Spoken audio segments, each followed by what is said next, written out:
Saya tegas nih merekomendasikan pergantian kepala BRIN. Karena ini sudah hampir 2 tahun selalu bermasalah kayak begini. Usul ada audit investigasi tentang perjalanan keuangan BRIN. Banyak yang dikorupsi itu. Saya yakin, seyakin-yakinnya. Muak saya dengan kepala BRIN ini. Kita lapor KPK. Banyak penyelewengan yang kasat mata maupun tidak kasat mata. Anggaran yang masyarakat bertanya, BRIN menjawab yang di daerah-daerah tersebut. Kalau saya lihat di sini anggarannya 300 juta. Tapi itu kalau amplopnya rakyat yang hadir 200 orang kan kali 150.000 hanya 30 juta. Kalau konsumsinya rata-rata paling tinggi 100.000 per orang kali 200 orang hanya 20 juta, itu 50 juta. Yang lain-lain bagaimana? Karena anggarannya 300 juta, jadi itu perlu dilakukan audit khusus atau audit investigasi. Anda diberikan kekuasaan untuk mengelola anggaran yang diberikan kepada masyarakat 800 miliar, tapi yang bisa terrealisasi adalah hanya 74,5. Bahkan ada upaya untuk penggiringan opini bahwa anggaran yang ada di BRIN itu adalah digunakan semena-mena oleh anggota DPR. Pak Handoko nggak bisa melanjutkan sebagai kepala BRIN. Kalau diberikan kesempatan lagi Pak Handoko ini melanjutkan, maka rakyat akan sengsara, tidak mendapat apa-apa dari BRIN. Pak Handoko tahu kan bahwa seluruh mitra Komisi 7 hanya BRIN yang tidak WTP. Artinya apa? Pengelolaan anggaran Bapak itu kacau balau. Ini bahaya nih Pak, kalau dilanjutkan. Bahaya sekali. Inilah bukti bahwa BRIN ini tidak punya kepedulian terhadap masyarakat kecil di bawah. Terima kasih sudah klik video ini. Jangan lupa tekan tombol subscribe untuk bergabung. Dalam hitungan saya persilahkan kalian untuk tekan tombol subscribe. 10, 3, 2, 1. Saya ucapkan selamat bergabung dalam channel ini. Dari awal memang kita sudah mengkritik bahwa keberpihakan postur anggaran yang didorong oleh BRIN secara institusi terhadap riset negara kita itu masih sangat minim sekali. Karena apa? Dari kurang lebih hampir 7 triliun ya. 6, berapa ya anggaran total BRIN? Berapa? 6,3 triliun. 6,4 triliun lah kita anggap. Ya, kita anggap 6,38 triliun. 4 triliunnya itu full dipakai untuk operasional kepegawaian, belanja kepegawaian. 4 triliun loh. 4 triliun itu untuk belanja pegawai itu. Ingat ya, dari 6,3 triliunan, 4 triliun itu dipakai untuk belanja pegawai.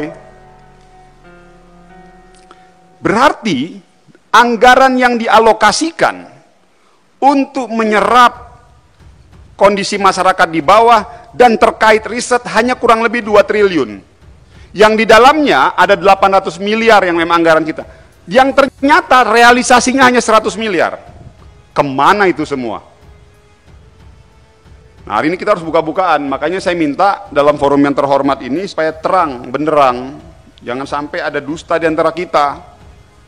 Ini seakan-akan kita yang ini. Jadi saya minta kepada forum ini nanti merekomendasikan untuk aparatur terkait BPK untuk segera melakukan audit investigasi, bahkan audit forensik terhadap penggunaan anggaran BRIN ini. Ya, dan itu masuk dalam kesimpulan. Dan yang kedua, saya tegas nih merekomendasikan pergantian kepala BRIN.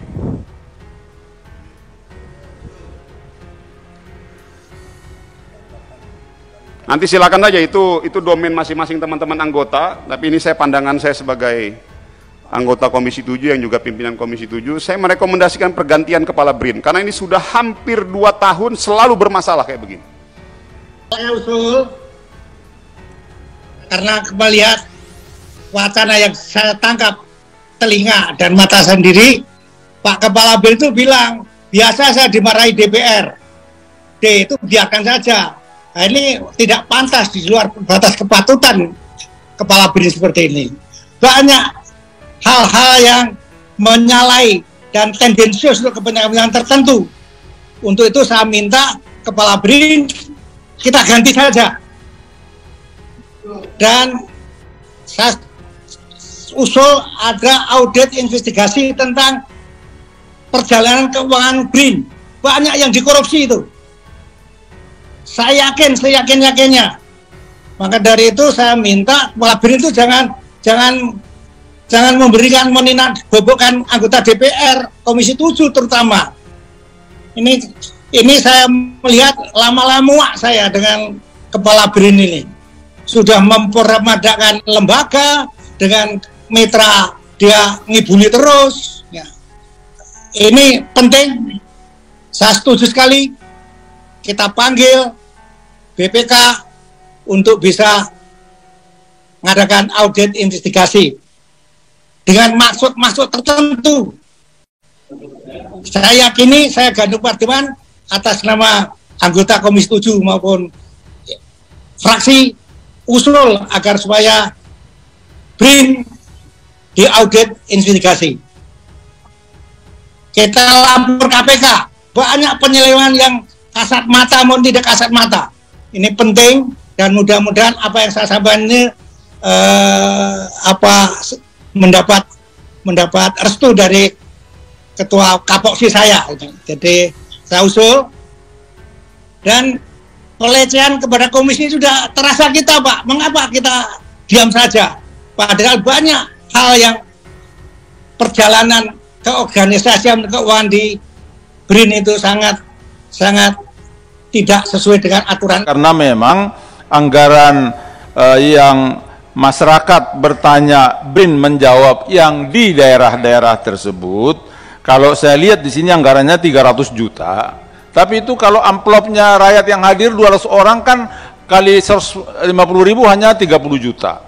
Kalau konsumsinya rata-rata paling tinggi 100.000 per orang, kali 200 orang hanya 20 juta, itu 50 juta. Yang lain-lain bagaimana? Karena anggarannya 300 juta, jadi itu perlu dilakukan audit khusus atau audit investigasi. Sesudah itu nanti baru rekomendasi soal pertanggungjawaban dari Ketua BRIN. Diganti bagaimana selanjutnya gitu. Itu usul saya, Pak Ketua.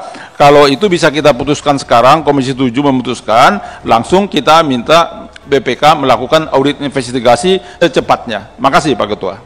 Pertama begini, saya ingin mengangkat dulu, tadi sudah dimulai oleh Pak Maman.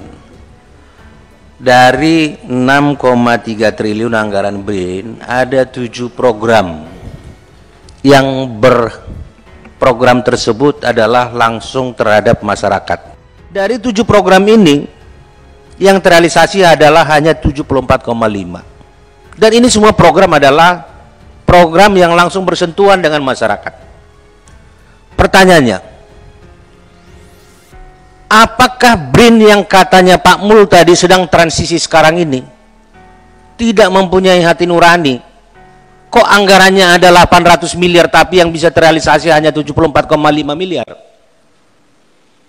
Apakah mungkin seorang kepala BRIN yang dengan sengaja bahwa program ini hanya 74,5 miliar, tidak punya kepedulian terhadap masyarakat? Sesungguhnya kan ini yang didorong oleh teman-teman Komisi 7. Bagaimana optimalisasi program yang dilakukan oleh BRIN bisa dirasakan oleh masyarakat? Faktanya tidak. Nah, oleh karena itulah makanya Pak Maman tadi mengusulkan itu sangat punya landasan kuat. Ya, tidak ujuk-ujuk. Mohon maaf kepada teman-teman dari fraksi PDIP. Bahwa pengusulan penggantian kepala BRIN ini, mohon maaf Pak Handoko, kita melihat dari postur ini, Anda diberikan kekuasaan untuk mengelola anggaran yang diberikan kepada masyarakat 800 miliar, tapi yang bisa terrealisasi adalah hanya 74,5. Bahkan ada upaya untuk penggiringan opini bahwa anggaran yang ada di BRIN itu adalah digunakan semena-mena oleh anggota DPR. Lah yang terrealisasi cuma sedikit kok, nggak sampai 10%. Gimana BRIN? Nggak bisa. Pak Handoko nggak bisa melanjutkan sebagai kepala BRIN. Kalau diberikan kesempatan lagi Pak Handoko ini melanjutkan, maka rakyat akan sengsara, tidak mendapat apa-apa dari BRIN, tidak mendapat apa-apa dari hasil-hasil riset kita. Itulah faktanya. Maka kita mendorong. Alasan kita sangat kuat, ya. kita tidak mau BRIN di 2023 ini tidak menghasilkan sebuah riset inovasi yang dapat dimanfaatkan oleh masyarakat. Nah, oleh karena itu pimpinan, saya kira tidak rapat kali ini, kalau Pak Ramson tadi mengusulkan audit, investigasi dan lain sebagainya, kita juga masih mengingat tahun lalu, BRIN ini kan bukan WTP. Dari seluruh mitra Komisi 7, hanya BRIN lah yang tidak WTP. Ya, benar nggak teman-teman? Ya, Pak Handoko tahu kan bahwa seluruh mitra Komisi 7 hanya BRIN yang tidak WTP. Artinya apa? Pengelolaan anggaran Bapak itu kacau balau. Tidak semestinya. Dampaknya apa? Masyarakat, rakyat kecil. Dan ada pemelintiran opini bahwa seolah-olah kami Komisi 7. Ini bahaya nih Pak, kalau dilanjutkan. Bahaya sekali. Ini supaya teman-teman pers, khususnya Tempo, bisa mengetahui apa yang terjadi sesungguhnya di BRIN ini. Apakah semua pemberitaan yang di Tempo itu bahwa seolah-olah Komisi 7 yang memanfaatkan hasil anggaran-anggaran di BRIN? Supaya mereka tahu, Republik ini tahu, masyarakat tahu. Ya. Ini penting. Nah, untung tadi Pak Maman membuka itu. Nah, karena sudah dibuka, saya kira ini juga yang satu lembar ini tolong deh dibagikan kepada teman-teman pers gitu loh. Inilah bukti bahwa BRIN ini tidak punya kepedulian terhadap masyarakat kecil di bawah. Masa anggaran yang terrealisasi hanya 74 miliar, nggak nyampe 10%. Kacau ini kepala badan seperti ini. Makasih pimpinan.